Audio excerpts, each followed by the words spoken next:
pagi jemaat Tuhan dimanapun berada pada pagi hari ini. Salam hangat dan salam damai sejahtera bagi kita sekalian.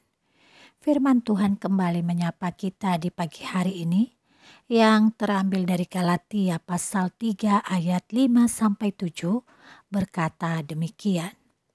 Jadi bagaimana sekarang?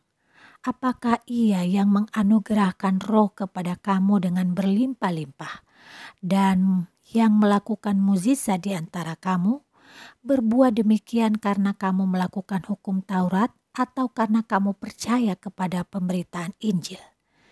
Secara itu jugalah Abraham percaya kepada Allah, maka Allah memperhitungkan hal itu kepadanya sebagai kebenaran. Jadi kamu lihat bahwa mereka yang hidup dari iman, mereka itulah anak-anak Abraham.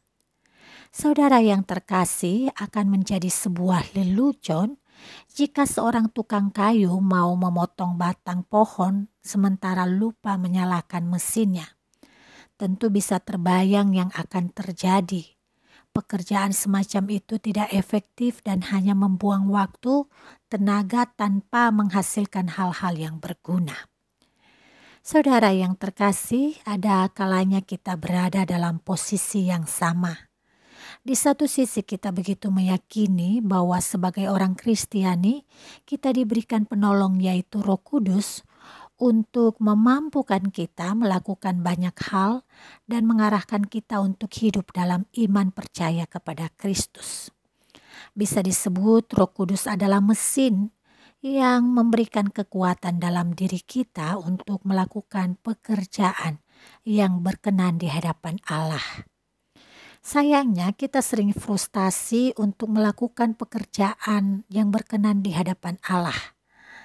Karena kenapa? Kita sering melakukannya dengan kekuatan sendiri yang berujung pada kelelahan secara spiritual.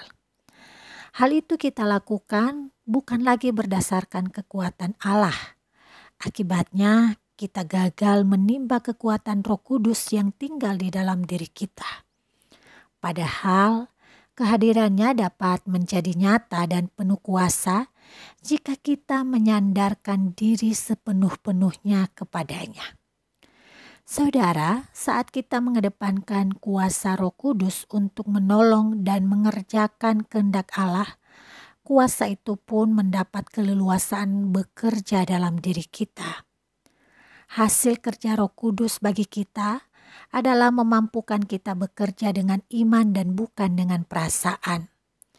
Dalam iman kita meyakini bahwa pekerjaan yang memuliakan Tuhan dapat terjadi karena kuasa Allah dan bukan kuasa kehebatan diri.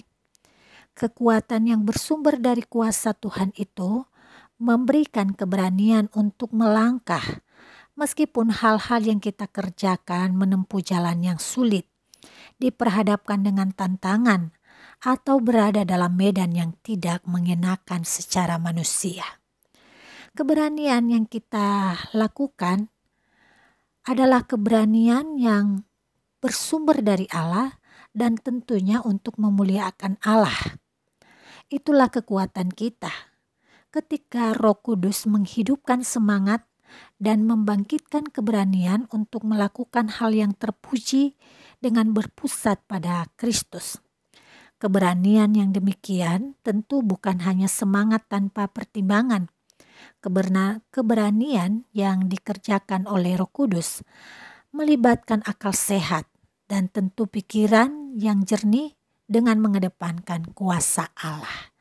Tuhan Yesus memberkati kita agar sepanjang hari ini kita memiliki keberanian untuk melakukan hal yang baik, bukan karena kita hebat, tetapi karena Allah ada bersama dengan kita dan menghidupkan kekuatan yang besar di dalam diri kita. Tuhan Yesus memberkati. Mari kita berdoa. Bapa yang baik, ampuni kami jika kami sering mengabaikan kekuatan Roh Kudus Allah yang bekerja dalam diri kami. Dan kami sering berjalan menurut tuntunan hikmah diri kami sendiri. Sehingga kami sering merasa kelelahan dengan apa yang kami lakukan. Bahkan dalam mengerjakan yang baik sekalipun, kami kehilangan semangat. Tuhan tolong kami, agar sepanjang hari ini kami melakukan hal yang berkenan di hadapan Tuhan, memilih hal-hal yang terbaik untuk kami kerjakan berdasarkan pertolongan-Mu, dan peliharalah keberanian untuk melakukan hal yang memuliakan Tuhan, sehingga kekristenan kami menjadi nyata dalam nilai-nilai kehidupan kami. Terima kasih Bapa. Di dalam nama Yesus Kristus kami memohon. Amin.